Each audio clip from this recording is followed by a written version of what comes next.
Welcome to the Rise Together podcast weekly hot take series. Every week, we're going to bring you powerful stories and strategies from leaders who are making a real impact by building stronger, more resilient communities. Get ready to be inspired, motivated, and equipped with the tools to thrive in both your personal and professional life.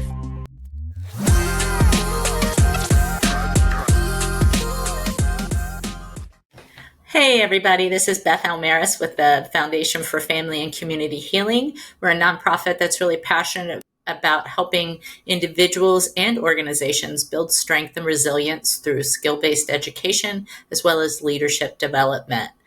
We have a fun guest today. I want everyone to meet Janel Morgan, who is a senior HR pro who has a different spin on things. How are you doing today, Janel?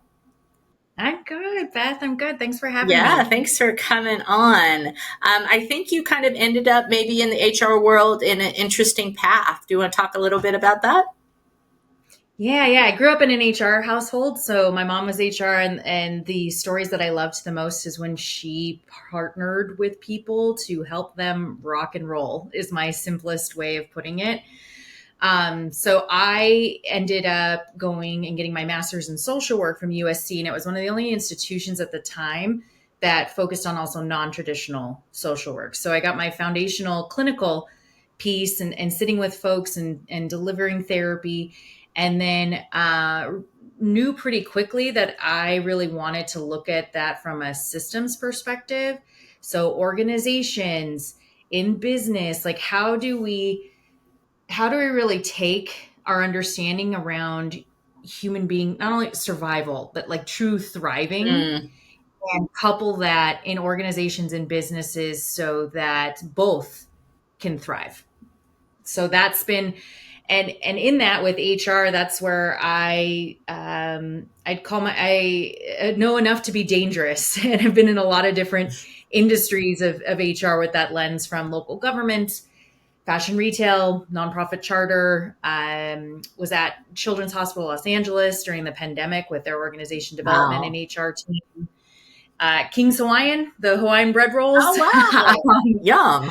And then, and just continuing on there and just seeing new industries, which has been a blast to see these things from very different perspectives. Yeah, but the common thread there is, of course, humans, right? People. Regardless of what our industry or issue area is that we're working in, we're all staffed by very human humans. Yes. Yeah.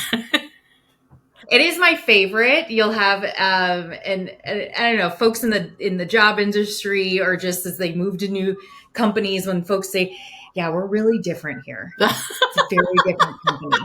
Well, I'll tell you, every single company has said that to me. Sure. And it's true. I call it your own brand of, in my language, like it's their own brand of cuckoo, their own brand of like little craziness that's like in the vein of just pure. It's their own brand of it. Yeah. That's, every organization has their own brand of funkiness. And is that what you're signing up for? Is that your jam?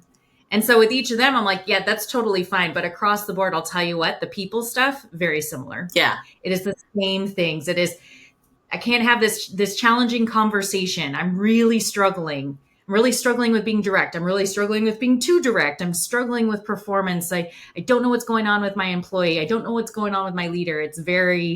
Those things are very, very similar across the board. Yeah, it's very true. So from your perspective, what are some of the kind of topic areas that organizations maybe want to be thinking about focusing on over the next couple of years in terms of their human resources? And this is where you can't not talk about AI too in this, and this is it's at the entire spectrum. It's exciting. Folks are excited. Folks are terrified. Does this just replace me? And from an HR lens, and a lot of in my path has been, hey, there's the HR that's oxygen, just like people need to get paid. People need benefits. Like if you're not doing right by that, we can't talk about anything else. That's oxygen. Right. As we elevate above that, though, there's so much more that we can be thinking about with folks to how to situate them to be holistically healthy so that they want to grow, let alone giving them development opportunities. But where they want to grow their capabilities, they can even think about growing their capabilities.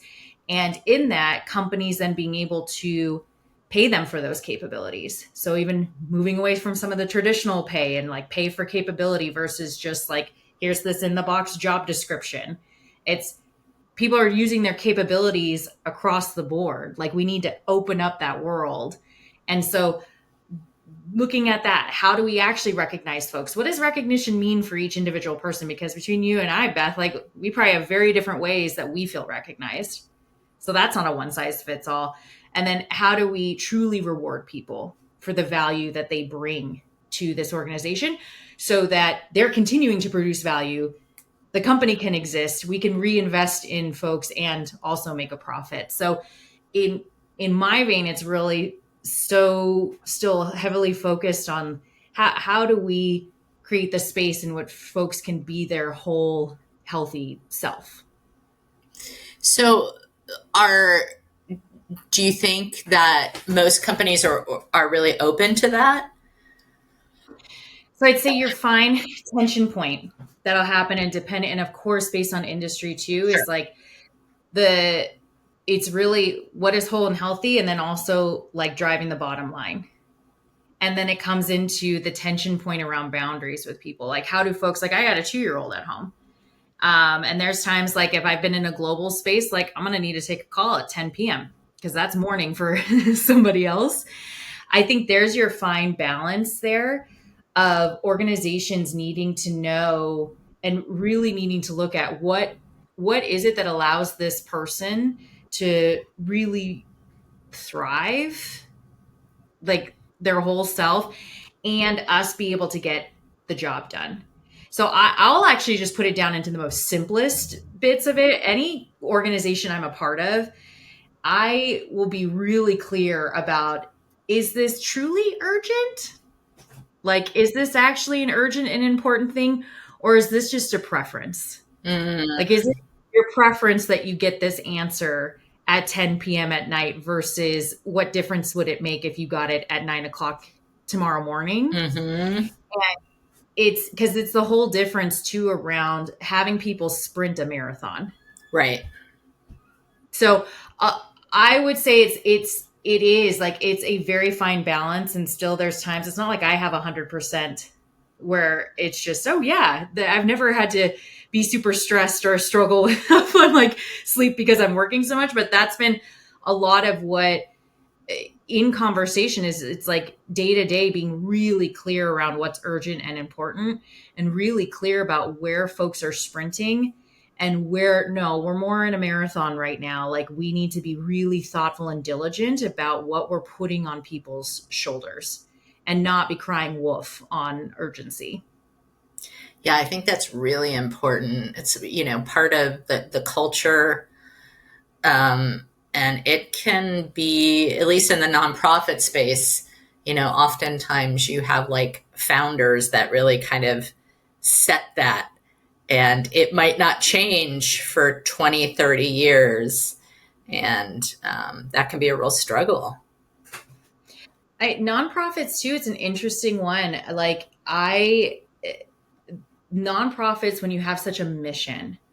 So let's like take my example of, Previous Life Children's Hospital, LA, like you're helping sick and dying children. Like what?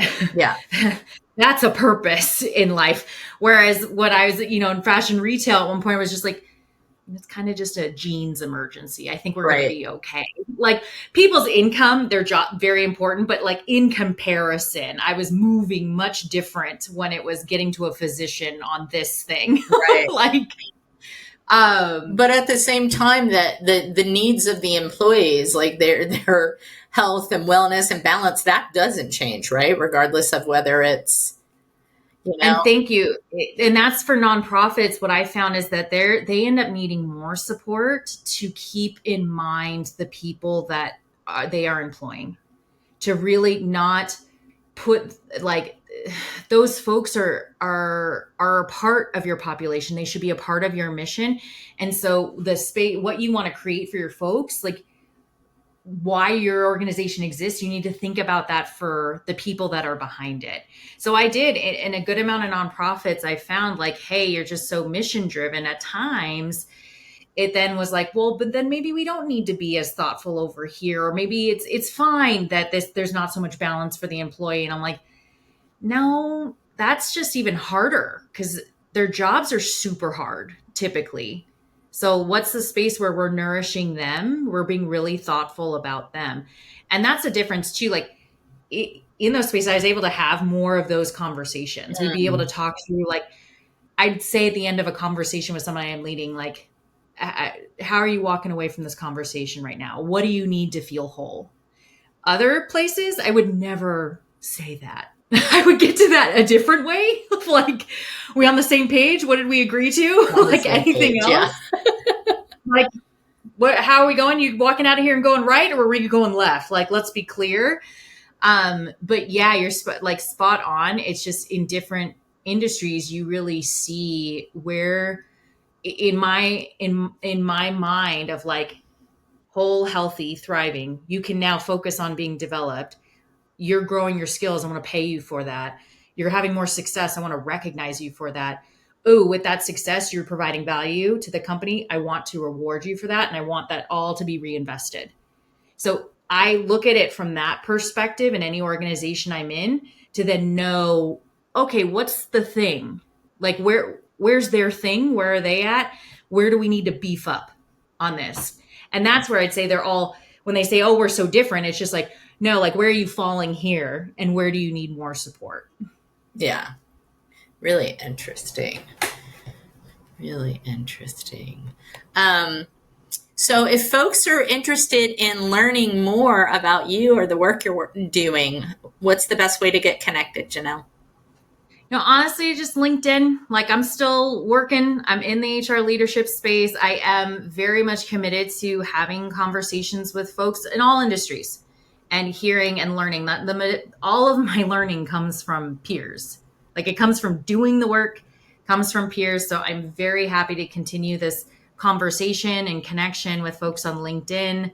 I'm not selling anything either too. So it's just like, truly, I'm here to jam in a conversation and I'm here for it. So I love it. Yeah. Excellent. Well, thank you so much. It was a great conversation. And thanks to our listeners. I'll see you next time. Thank you. Thank you for joining us today on our Rise Together podcast weekly hot take series.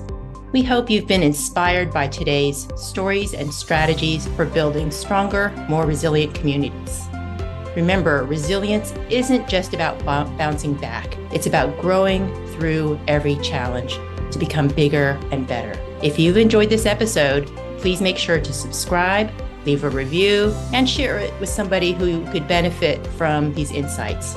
Stay connected, stay resilient, and we'll see you next time.